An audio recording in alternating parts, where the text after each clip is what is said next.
Kak, kalau evaluasi dari pengusaha seperti apa dengan adanya pelemahan daya beli masyarakat ini? Apakah ada strategi yang mungkin sudah diramu oleh pengusaha untuk bisa menjadi fokus oleh pemerintah yang baru ini? Ya, sebetulnya Mbak Aneka kalau saya melihat ini bukan hanya masalah penurunan daya beli kelas menengah sehingga mempengaruhi semua pertumbuhan ekonomi yang ada.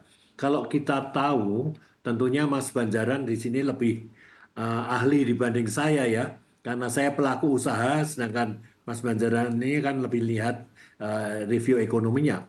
Coba kita sama-sama review bahwa kuartal pertama tahun 2024 pertumbuhan ekonomi kita itu masih 5,11%.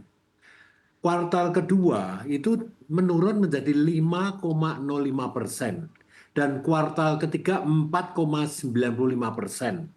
Apakah nanti kuartal keempat ditutup dengan 4,75% yang artinya di dalam 1 tahun 2024 itu akan menurun terus. Nah, di sini tentunya kita juga melihat bagaimana Bapak Presiden Prabowo ingin mencapai malahan bukan turun, harusnya naik gitu ya. Lah, apakah ini nanti bisa dipakai sebagai analisa yang negatif untuk kerja kabinet 100 hari gitu. Ya, Mas Bajaran, kalau dilihat itu juga pertumbuhan ekonomi yang ada, itu kalau kita lihat dari kuartal kedua, penunjang utamanya adalah konsumsi rumah tangga dengan besaran 2,62%. Lah, kuartal ketiga ini dengan turun menjadi di bawah 5%, saya rasa selama ini kita di atas 5%. Ini sebenarnya menurut saya secara psikologis nggak baik. Saya rasa Apregindo akan juga menulis surat ke Bapak Presiden untuk menyampaikan pemikirannya. Ya, di kuartal ketiga ini juga 2,55% adalah dari konsumsi rumah tangga. Dan itu semua di atas 50% loh ya. 2,55 dari 4,95, 2,62 dari 5,05. Jadi selama setiap kuartal dikeluarkan hasilnya, selalu aja bahwa konsumsi rumah tangga itu di atas 50%. Dan kalau kita mau mencapai pertumbuhan ekonomi yang lebih tinggi, tentu hal-hal yang mayoritas, yang penunjang utama pertumbuhan ini yang harus kita dorong sehingga lebih naik lagi. Coba kalau dari 2,55% itu naik 10% aja udah menjadi 0,25% ya. Jadi ini yang harus kita utamakan. Mbak Anda kalau dilihat tadi dibilang kalangan menengah daya beli menurun. Ini hasil dari apa yang disampaikan oleh BPS ya. Tapi coba kita lihat data dari LPS, Lembaga Penjamin Simpanan. Simpanan uang di atas 5 miliar itu naik Naik. hampir 8% kalau saya nggak salah. Nah, ini gejalanya apa? Berarti orang yang simpenannya banyak itu makin banyak. Sedangkan kalangan menengah daya belinya menurun. Jadi para pembantu presiden, para bapak menteri dan menko harusnya konsentrasi bagaimana bisa mendorong, menggiring mereka yang disebut dalam kalangan kelas atas untuk spend money di Indonesia. Nah, itu akan saya rasa akan mendorong Q4 di atas 5% lagi. Atau pilihan Pak Menteri Kabinet mau di bawah 5% terus ya, saya nggak tahu polisinya seperti apa. Tapi kami sebagai pelaku usaha dan sebagai asosiasi, Aprigindo mengamatin agak khawatir.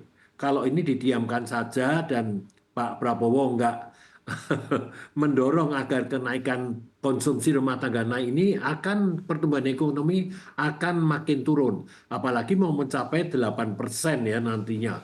Ya kan perlu pondasi-pondasi dan ke arah itu. Jadi apa-apa yang biasa dibelanja oleh orang-orang yang mempunyai simpanan di atas 5M ini, jangan ditiadakan dari peredaran di Indonesia. Sediakan semua barang yang mereka ingin beli dan itu akan terus mendorong pertumbuhan ekonomi. Apalagi kita tahu saya dari retail tentunya lebih mengangkat retail bahwa retail ini adalah bisnis yang padat karya, bukan padat modal. Nah, itu yang bisa saya sampaikan, Mbak Neke. Baik, apakah ini artinya harus ada revisi untuk regulasi barang impor untuk bisa memenuhi kebutuhan dari kaum menengah atas, dan di sisi lain juga sebenarnya masalah impor ini menjadi salah satu masalah terbesar juga untuk manufaktur kita, Pak Handaka? Ya, bisa saya jawab. Jadi sebetulnya gini, Mbak Anake, kita bedakan masalah impor ini menjadi dua. Apa yang menjadi pesaing produk dalam negeri dan apa yang menjadi pelengkap, malah memperkuat. Seperti misalnya kita lihat di banyak pasar, itu produknya itu adalah produk ilegal, di mana para pedagangnya nggak tahu karena dia membeli. Tapi coba dilihat apakah ada label berbahasa Indonesia, ataukah pakaian baby ada apa itu namanya SNI-nya. Nah, ini yang menjadi pesaing. Kenapa? Karena kalau dia bisa masuk tanpa memenuhi peraturan yang ada, berarti mereka tidak membayar bea masuk.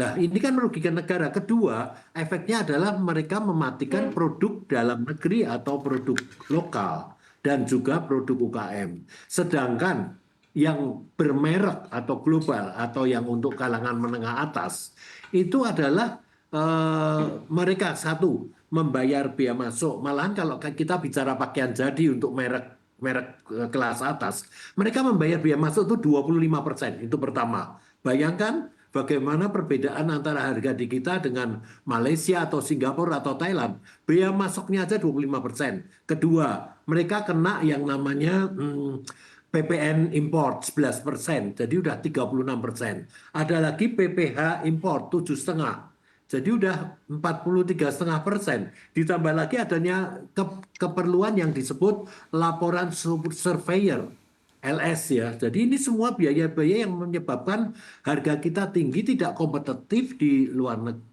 di dalam negeri dibanding luar negeri. Jadi persaingan bukan antar merek tetapi antar negara. Orang lebih banyak ke Thailand karena mereka ingin shopping di sana dan tidak ke Indonesia. Dan yang tragisnya, orang kaya Indonesia ikut-ikut berbelanja ke luar negeri karena di kita barangnya nggak ada.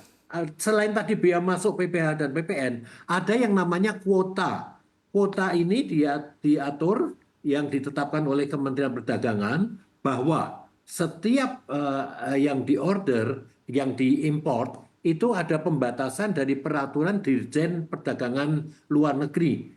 Ya, kalau nggak salah nomor 7 tahun 2024. Ya, jadi semuanya udah diketatin, dinaik-naikin, dibatasin. Sedangkan yang ilegal tetap masuk. Karena apa? Karena pemerintah nggak tahu nih masuknya lewat mana. Ya, tapi sedangkan kalau yang legal itu memberikan apa proposal atau usulan kepada pemerintah untuk memasukkan sejumlah sekian, dan biasanya akan keperluannya udah dihitung sebulan berapa. Nah, inilah Mbak Neke, Pak Mas Banjaran, tragisnya. Ya, mudah-mudahan lah pemerintah lebih tahu lagi, mempelajarin. Jadi bukan untuk karena sesuatu yang politik. Apalagi adanya aturan safeguard. Nanti mungkin setelah ini kalau mau dibahas juga. Baik.